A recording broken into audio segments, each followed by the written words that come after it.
YouTube, what's happening, man? Got an unboxing, well, unbagging for y'all, man. I picked this up today at Walmart. King of the Hill, man, season 1 through 4. But you wouldn't guess how much I paid. I only paid $20 for these, man. $20 for 4 seasons of King of the Hill.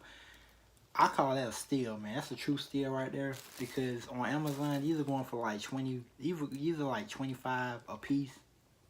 You look on Amazon, every season of King of the Hill, at least a good $20. So I came out with a pretty good deal, if I say so myself. Pretty good deal on these. So had to cop seasons 1 through 4.